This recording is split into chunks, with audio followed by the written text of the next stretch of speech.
Good day, my glorious families. I would like to share some things with us, and I hope we learn one or two things from it. Okay, as a child, as I was growing up, I grew up with my mom. I never lived with my father. Maybe I did, maybe when I was very little, but being a young girl, I knew that all my life I've always been with my father. With my mother. So the essence of my story is that I am this person that appreciates family. I'm a family oriented person. Now, being family oriented person doesn't necessarily mean that you lived together with your both parents or you really had that joyous family from beginning, you know. But it's just like let me say, a pace in life that you have set for yourself. That's something I desire. I would say it's something that I desire and that I wish that it happens. So as a woman, okay, and as a mother, I always want, or let me say, I always appreciate seeing the two parents, raise a child or their children together. So why I'm making this video, I'm making it because I have always been on TikTok sometimes, like TikTok live, and have always watched and listened to most of my people. I am originally from Nigeria, but I live in US. I have I've listened to most of my people with some kind of different orientation and mentality. And that pissed me off concerning family.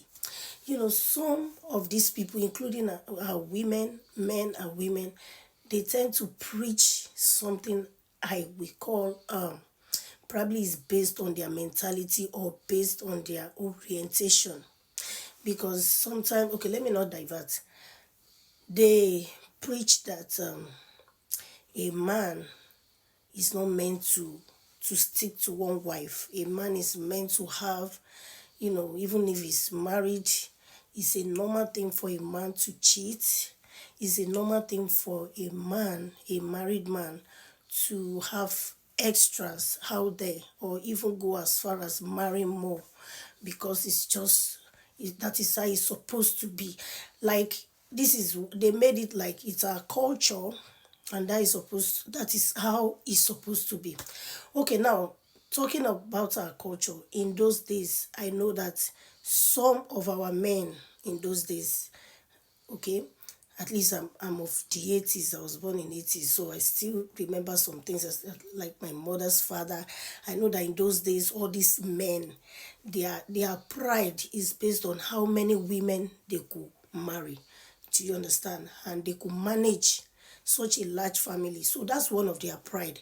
But the question is, was that really I should be? Let's start from there. That is one. Then another point I want to make, the fact that they made it an habit or a habit, does it mean that is what is supposed to be? That is one. Two, many of our men refer to the biblical characters such as Solomon, King David, all these people who packed, women in their. Do you know how women were being treated? When people talk about the biblical characters who had so many wives, and they tell you it means men are meant to be like that. And I wonder why they are being hypocritical about the Bible, the Bible teachings, because let's forget about what Christ taught us. Let's not even go there in New Testament. Now let's just focus on these people that marry plenty wife. Do you realize that women in the Bible in those days, Old Testament women, do you know what they went through? Do you know how they were being treated? Do you remember the story where when the Sodom and Gomorrah, when God asked Lot and Abraham to leave? Do you remember when they were knocking at Lot's door, and they were saying that bring out your men, they want to have sex with them.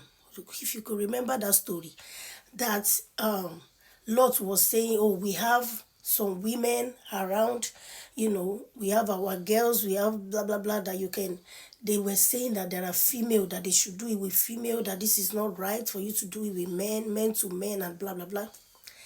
Now, why are men who believe all these things, why are they not talking about all that? Would they have wished that their daughters were given away to be raped? Would they have wished that their daughters were dashed away? Maybe like a thief knock on your door and they need your money, and then you say, okay, have sex with my daughter, or just, do whatever you can with my daughter. Would they have loved that to happen? Would they have been proud that that happens? Because, of course, it's not just that they were marrying too many women in the Bible, in Old Testament. Not only that, mind you, women were not even regarded as anything. Now let's relate it to what exactly God desired of us, why God made us. Let's relate it to the message of Christ, God coming in human form, in flesh, okay, to come and relate with us. Now, is this a message that is acceptable? Is this a kingdom message? Is this what is acceptable, that women should be given away free of charge, that women should be used as, as a trash?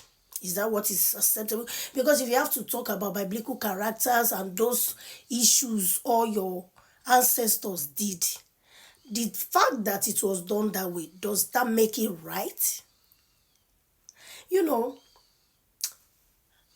If you check my page name, it says the Glorious Generations Family. Do you know why we chose that name? First, it's coming from the book of Peter that says, I'm a chosen generation, a royal priesthood, holy nation.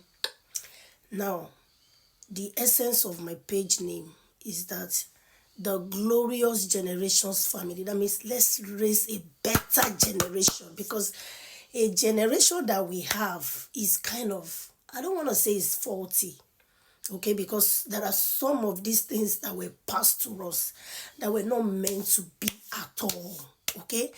The Bible is meant to be a correction, for rebuke, for teaching. This is what the Bible says, that the book is for correction, is for teaching, is for rebuke. Okay, to rebuke us from what is wrong, is to correct the wrongdoings. In those days, these people don't even have Bible. There were not so much laws and all of that. Then after, God made laws later. The question is, how would you, okay, let's go into another way. Let's put it this way. The long and short of my story is that I'm so sorry if I'm just all over the place, but I'm trying to put this message somehow, anyhow.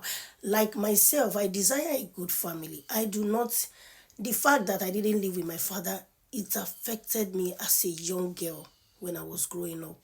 Maybe that would be a story of another day. But what am I saying is that, do you know that daughters, when they live with their fathers, when their fathers impact in them, it's a different thing for you to live with your family. There are so many fathers who are in the home, but they are absent, completely absent. So if you are with your family and you are part of your family, you know what I mean. Like you are imbibing knowledge, you are inputting things, you are part of your children's life. It's such a different scenario. Such child, especially your female, you don't want to know what they will become. Like this female, they will be so outspoken, they will be so confident. I have never lost my confidence since I was a child though, but there are areas where it affects you. It affects female children most especially. It affects them when their fathers are not there. When your father say I love you, it goes a long way. When a boyfriend says I love you, well, it's no longer new, because this is what you have always heard from your dad, who happened to also be a male. Maybe I should stop it right there, because this is almost 10 minutes. I love you all, and I'll still continue this conversation later. Ciao, ciao.